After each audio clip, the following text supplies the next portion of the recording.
ভাত খাবো। ডিম দিয়ে ভাত খাবি? আরে বাবু, বাড়িতে ডিম নেই, দোকান দিয়ে আনবো তারপর। বাড়িতেই রয়েছে। বাড়িতেই রয়েছে? আরে নেই বাড়িতে। ওই যে কুকুরে যে ডিম পেড়েছে। কুকুরে ডিম পেড়েছে? এই কুকুর আবার ডিম পাড়ে? চলো চলো দেখাচ্ছি। দেখি তোর কাজ বাজ কেমন। চলো। কোথায়? এই যে একটা বিলাতি কুকুরের বাচ্চার এই যে ডিম। এ বাবু, এই সত্যি তো একটা ডিম দেখতে পাচ্ছি। বলো না। আরে ডিম পারলে কি কুকুরের ডিমকে খাওয়া যায়? সিদ্ধ করে যায়। সিদ্ধ করে খাওয়া যায়? এই সত্যি বলছিস? সত্যি। দাঁড়া দাঁড়া, আমি ডিমটা নেই তো, ডিমটা নেই তো। দাও, দাও। বাবা, সত্যি তো ডিমটা।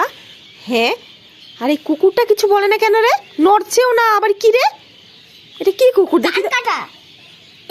এ মা, এটা তো একটা খেলনা কুকুর। আরে এটা আবার মুরগির ডিম। আর এটা মুরগির ডিম? তুই বোকা বানিয়েছিস। তোর হচ্ছে। আরে ডিমটাও তুই পাবি না, ডিমটা আমি ভেজে খাবো। ছাড় আগে, ছাড় ছাড় ছাড় ছাড়।